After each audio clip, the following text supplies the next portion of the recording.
Hello guys, आज हम पढ़ेंगे पॉलिटिकल साइंस के मोस्ट इम्पोर्टेंट क्वेश्चन जो पॉलिटिकल साइंस के पेपर में 100% पूछे जाते हैं। और ये 2026 के मिड टर्म्स सेकंड टर्म में ही पूछे जाएंगे, 100% आएंगे। ये क्वेश्चन हमेशा आते हैं। आइए हम अपना टॉपिक स्टार्ट करते हैं। राजनीतिक सिद्धांत के किन्हीं दो क्षेत्रों को समझाइए। मतलब राजनीतिक के क्षेत्रों को दो क्षेत्रों को समझाइए। ठीक है, किन्हीं दो क्षेत्रों को समझाइए। ठीक है, राजनीतिक सिद्धांत के दो क्षेत्र होते हैं, राज्य और सरकार का अध्ययन। राज्य और सरकार का अध्ययन, शक्तियाँ और राजनीतिक विचारधाराओं का अध्ययन करना, ये राजनीतिक सिद्धांत है। ठीक है, वैसे तो बहुत होते हैं पर इन दो ही है अभी। वैसे तो हमें अपनी संविधान के बारे में जानकारी मिलती है, पढ़ने से बहुत चीज़ मिलती है, परंतु इसमें दो का वर्णन किया गया है। तो राज्य और सरकार का अध्ययन, शक्ति और राजनीतिक विचारधाराओं का अध्ययन। और ये मोस्ट इम्पोर्टेंट क्वेश्चन है, ये सबसे मोस्ट इम्पोर्टेंट क्वेश्चन है। ये पेपर में 100% पूछा जाता है।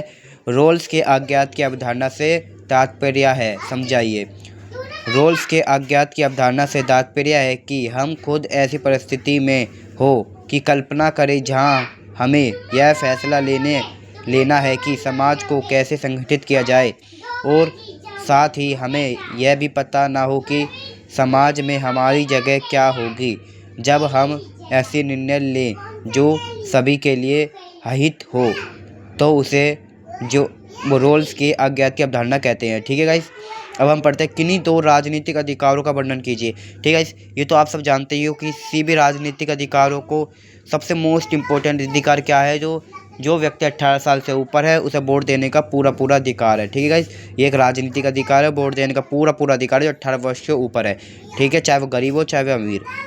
निवांचल होने का अधिकार, ठीक है गाइस, मतलब कि जो निवांचित होने का अधिकार, वो निवांचित होने का पूरा उसका अधिकार है। एक नागरिक का दूसरा नागरिकों के प्रति क्या तात्पर्य है, मतलब कि एक नागरिक का दूसरे नागरिक के प्रति क्या तात्पर्य है। आज हम पढ़ते हैं। एक नागरिकों का तात्पर्य है कि वह दूसरे नागरिक के अधिकारों का सम्मान करे और सभी नागरिकों को रोजमर्रा की जीवन में सम्मिलित होने और योगदान करने का दायित्व शामिल करे। मतलब कि सबको उसकी योग्यता के अनुसार उसे शामिल करे। ठीक है, और सबको नागरिकता के समान सभी नागरिकता का सम्मान करे, सभी लोगों को सम्मान करे, सबको प्यार से बोले। ठीक है। और राष्ट्रवाद समाज के परिवर्तन के लिए जिम्मेदार रहा है, स्पष्ट कीजिए। ठीक है, 20वीं